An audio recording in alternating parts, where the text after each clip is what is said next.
Okay, today let's take a quick look at the Yolopark Transformers AMK Pro Series Megatron and Optimus Prime model kits. It feels like the end of an era, doesn't it? I feel like I've been talking about these for a good long while now. And I have been. It's been a running gag on the Rewind for 4 or 5 months now. So instead of doing all that talking about it, I'm finally gonna lay hands upon these. And I know that it's just another Megatron and another Optimus Prime, but I can't help myself when it comes to the 2 liters. So many companies have gotten this close enough for me to go, okay, that's it. But then I see another one that's like, oh, dang it, that's even closer. But I also like putting figures together. So, I don't know. We'll give this a shot, see how they turn out. Looking at the packages, just some fantastic art for both leaders here. I can never decide if I like the purples of the Decepticons or the reds and blues of the Autobots, but it's a nice contrast. You know what you're dealing with when you pick a color scheme. Warning, choking hazards, small parts. So don't put parts of your Transformers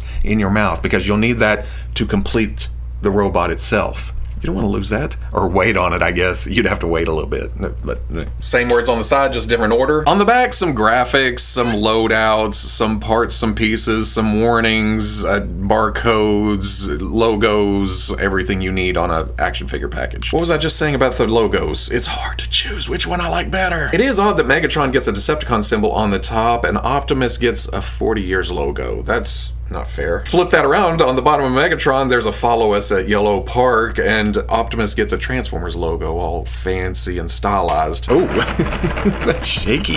Lots of parts and pieces. Okay, you can't do that.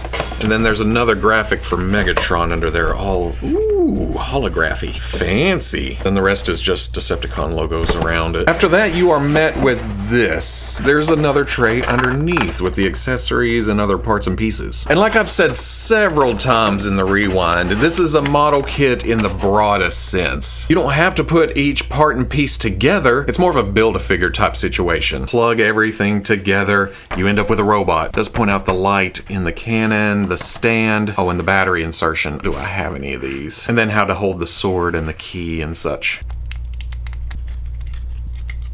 Okay, there is a snap to that. I pushed it, thought it was in, decided to push a little harder, and snap. You see the ring right there. That's what locks it in.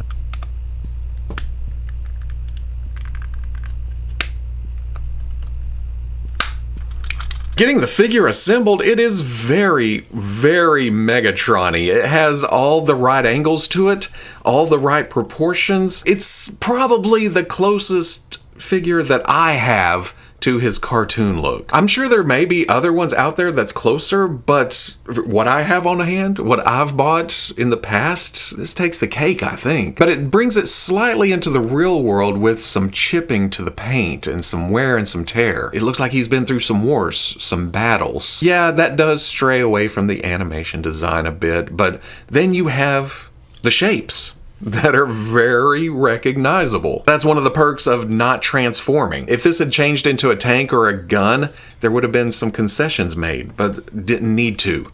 You can put the flat planes, none of the kibble hanging off, none of the extra joints or parts or pieces, just plain Jane Megatron. I like the pops of red here and on the sides, then you have the blue on that, and you get down. I feel like there should be some color in here, but I guess it depends on your iteration of Megatron. Very bottom heavy, but I love that about big chunky robots. It gives it a lot of stability, and it just makes it look cool, you know what I mean? It pushes the center of gravity further down so you don't have to worry about balance issues. I think that's a, oh yeah. Oh! That's die-cast. I forgot there was die-cast parts included. This will be more important when we get to the accessories section, but I wanted to see if there was any detail under there, and there is. I like that he's silver enough to reflect the light oddly, like it obscures some details, but then you turn away or into it, and it just adds something to it. This shadow to the face. Oh, right there. See? That's just a lot of personality happening. But the silver isn't overwhelming because of the scuffs and the dirt and the paint hits here and there. I I just love this overall design so far. That's also all holography and fun to look at. Goes around to the side, and there's 40 years on the back. See, again.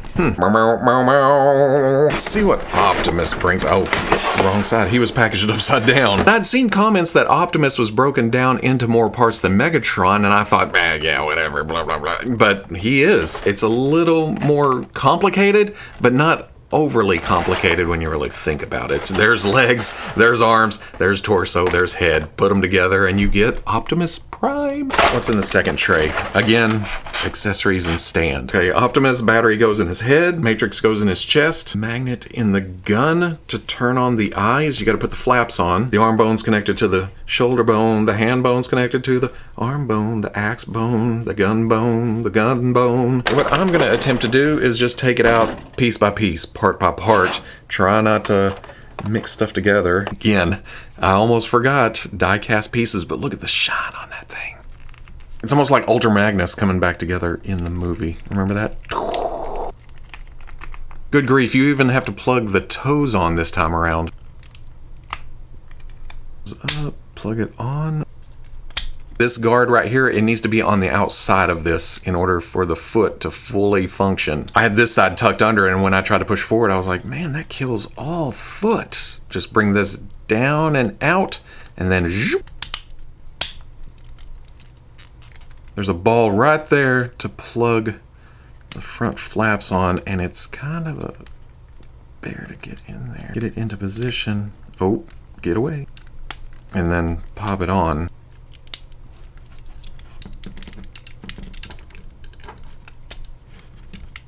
Flaps on the back of the arms. Oh, I forgot about that. Nope, not like that, like that, like this.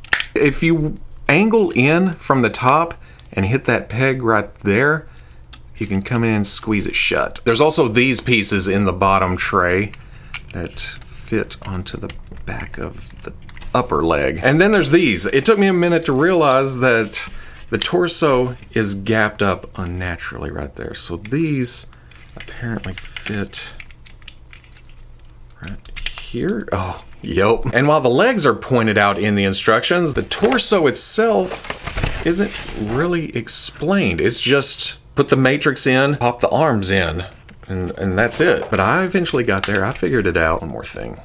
That needs to go right there. It's tough to open. Yeah, there's a hole on that side. That's the front. You fit it on that peg in there. It snaps in. And then, oh, you have to close them at the same time.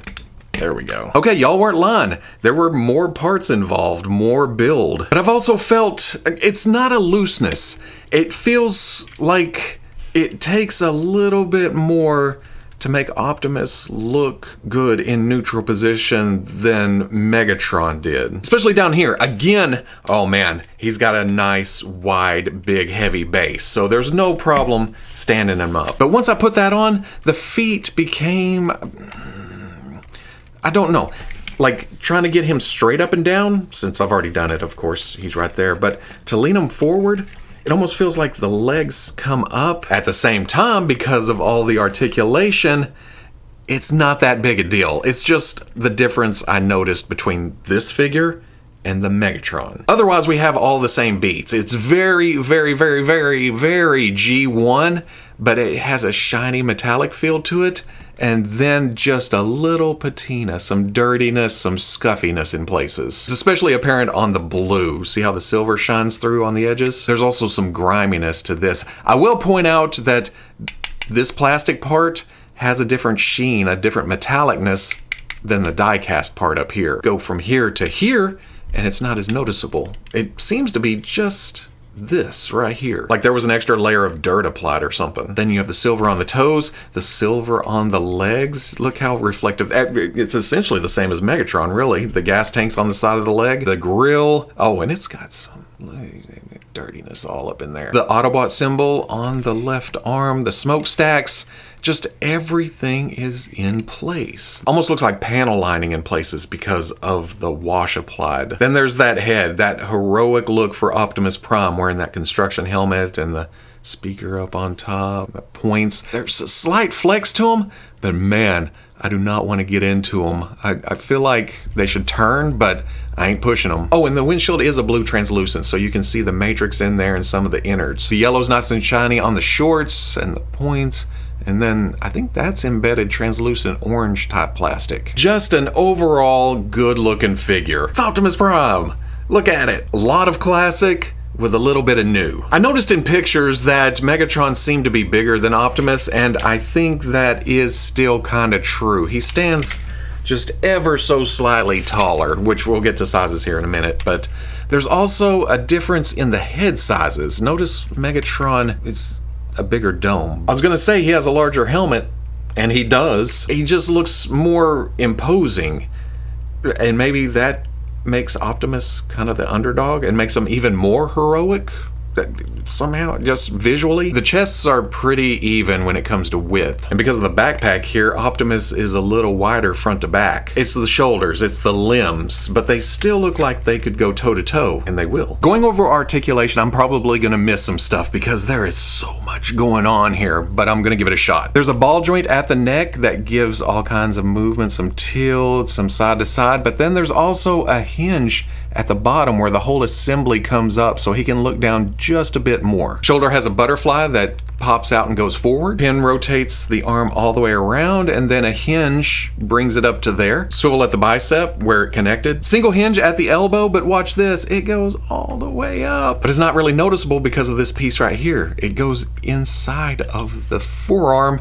That's amazing. The wrist assembly itself swings in and out, and then it rotates on the peg. There's a thumb hinge. The trigger finger is separate from the rest, hinged here and here, and then the rest are all together, hinged in the same places. So you can make a fist if you want to, bring this down, or a grip. At first I thought the mid-torso just rocked back and forth, but there's also a crunch. So I think there's a ball joint up in there, all kinds of hula hoop. Then there's also a swivel at the waist. The butt flap comes off. I was messing with the side flaps, which swing up like this, and then the front flaps come up and out of the way of the legs, and I thought, well, maybe the back does too, but it's a separate piece with a little bit of detail in there. With that out of the way, the legs can swing to here and then back to there. With the butt flap, I put it back on, and then out to here. Swivel at the thigh. Double knee, there's the bottom joint, and then there's the top joint. Yes, he can kick his own non-transforming ass. There's a slight twist at the foot, and then below that is a hinge for some rocker action. Then in front of that is another hinge, another pin, so you can ankle back, ankle forward, and then there is a toe that goes that far. For Optimus, there's a ball joint going into the skull, and then the assembly tilts forward and back. You can see it go back when you do this, and then forward, some tilt on top, left and right. Butterfly joint that comes out and forward, and much more seamless than Megatron. Megatron breaks when it comes forward. They put a full piece in for Optimus. Arm rotates all the way around and then hinges up to there. Swivel at the bicep. Double elbow here that goes all the way. You can't go any further than that without going through, and that's physically impossible. Ball joint at the wrist allows rotation, and then in, out, up, down, whichever direction you want to go. This time the thumb is on a ball joint that is way more open than Megatron, so you can swing the thumb down and in, or in and out. But then the fingers are the same. There's the trigger finger that's separate, knuckled in two places, and then the other three are attached together. It seems like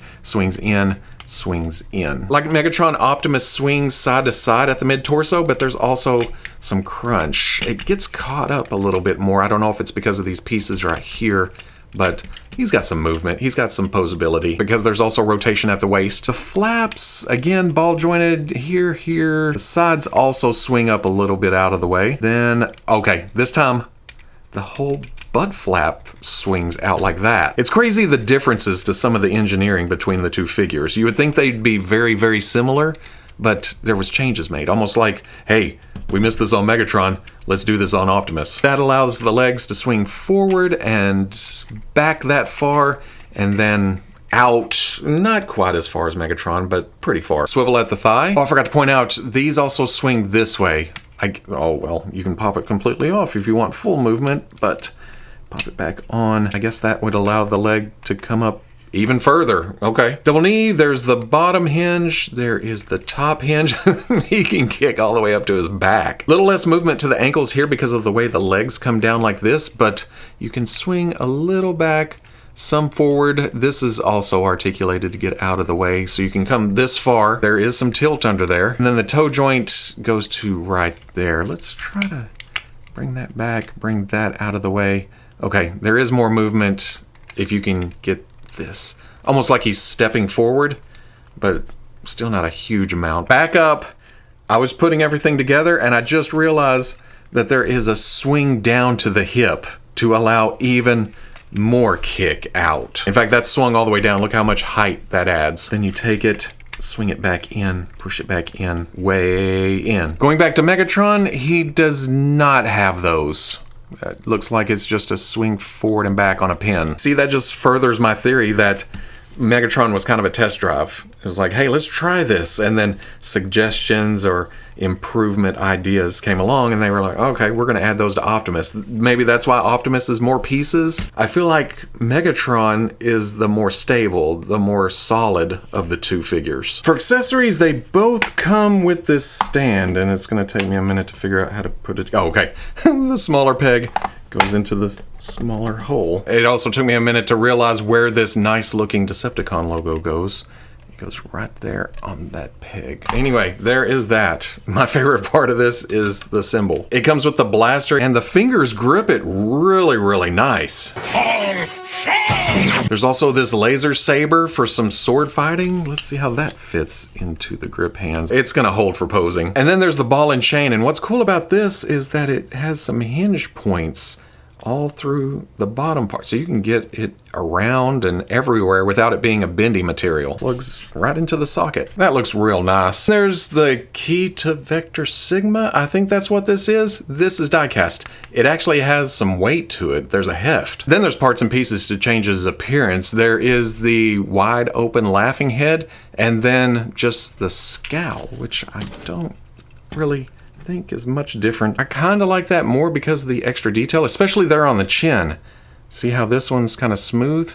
And here I was just talking about, I really love the G1 look. I don't remember which one. I'm pretty sure this is the cartoon look. This is from something else. Then there's this alternate chest plate that is just torn all to hell. Again, I'm pretty sure this is from the movie. We popped that off a minute ago. This one's die cast. This one's just plastic. So I'm gonna put that on there one time, show you what it looks like. Yup. He's beat up. I'm gonna take that back off and then put that back on.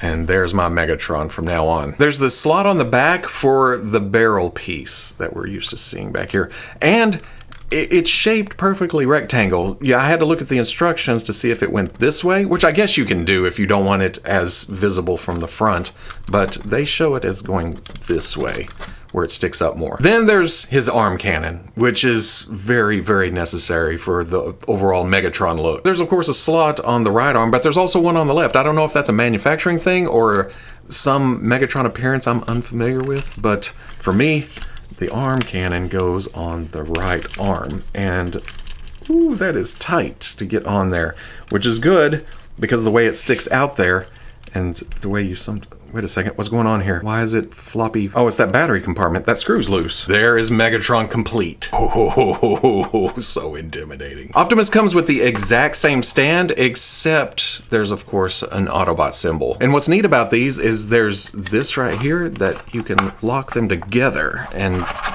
you're supposed to get more, and then attach here, and they stagger. So what you're saying, Yolopark, is you gonna give us more of these? Optimus comes with a pretty nifty Megatron in gun mode. It has the suppressor, it has the stock, it has the scope, the silver, lots of S's there. The problem is the stock runs into the forearm, the trigger finger only goes so far into the trigger guard, and then that doesn't let the other fingers wrap around the grip, so it's kind of a pain in the ass. I'm thinking this is more for a future figure. Like Megatron, the hand pops back off, ball joint attachment for the energy axe. That translucent orange just looks good. You can't have Optimus Prime without having this. Tabs on the grip, and there's a slot on the inside of the hand. No trigger guard, no trigger, but with that peg in there, he's gonna hold it no problem whatsoever. And with the articulation, there's even a two-handed grip. Okay, for batteries, I ended up having to order CR927 off Amazon because there's no US equivalent that I could find. So we're gonna take that out. Looks like it takes 3 of them. What the hell? Instructions list CR927 for the head, but there's no... Wait a second. Turn on and off light. There's the switch for the cannon. There's no battery installation instructions. Well, actually, they show it light up right there. Oh, on the back in the fine print, it says 3 pieces, 1.5 volt AG1, etc., etc. Okay, it looks like an AG1 can be replaced with an Energizer 364. Late night Walmart. 3 of these cost more than 10 of these. Oh, okay. That's worth it. Nice clear button on top. Turns the cannon on, turns the cannon off. Such heroic nonsense. The other battery goes in the head, and you have to remove that from the neck peg. I suggest pulling up from the chin, because if you try to pull straight up, this likes to kink forward. All the pressure's on that hinge. If you do it back, it's pushing down into it. Take that out. Splits apart, comes off the top. Oh, I think that's backwards. The instructions say to remove this barrel. And there's a magnet right there that is supposed to... Oh, it's magic. Then to turn it off, or, well, I guess to make them blink, you hit it again with the magnet. And then, oh, there's a fade to it. On, blink, fade. That's pretty neat. And then off. For Optimus, I noticed when I got him out of the package that the helmet was a little off. So this should, oh yeah, it just pops right off the top. For this, there's a magnet right here in the gun. Solid, blink, fade. Let's see if this one just turns off by itself. Okay, it fades out, back in. Whew. I nearly relived a traumatic experience from my childhood there. No, Optimus! Okay, he's back alive. And then off. Height-wise, they are very similar, but Megatron stands ever so slightly under 8 inches, and then Optimus stands at about 7 15/16. Here they are next to the Hasbro Siege Megatron and the 3.0 MDLX Optimus Prime. Here's an older Hasbro Megatron that I retrofitted with a different arm cannon from somewhere. That's been a long time ago. And then here's the masterpiece Optimus Prime. That's not the masterpiece. I think this was the Toys R Us version that had gold parts that I painted silver. But now that I look at it again, there's black here and here. Kind of stealthy Optimus Prime. I probably should have painted those, but now I have this. I think the closest in size and style is the Super 7 Transformers Ultimates Optimus Prime. And then for giggles, here's some 1/12 scale figures. The Hasbro Marvel Legends Vulcan and the Hasbro Star Wars Black Series Stormtrooper. So at the end of the day, very, very impressive. Not only did I get to go through some kind of build process, I ended up with amazing action figures. The details, the slight paint touches, the articulation, the dedication to the G1 looks while bringing them slightly into modern times. This is what I'm usually looking for in a Transformers line. Well, that and scale, or relative scale within the line, but we don't have anything to compare these two yet. Hopefully they'll solicit some more soon, because I think they showed Starscream at a show last year, but they may be waiting for Optimus to get to full release. I noticed that Big Bad Toy Store still has them for pre-order. I got mine directly from Yolopark through their store. It took a while to ship overseas, but I got it. And really, the price is good for a figure this size, that includes die cast, that has this much movement, that has this much personality. It seems like they made Optimus more pieces and heavier. He seems to have more die cast to him than Megatron, who had more accessories and such. Again, it feels like an evolution as they're going along. But at least these two match up right off the bat. It wasn't a drastic change from Megatron to Optimus, and then we get Optimus and think, well dang, now we need an upgrade to Megatron. Good job. No, I'm pretty happy with both of these. Just a good fun line. That's the bottom line.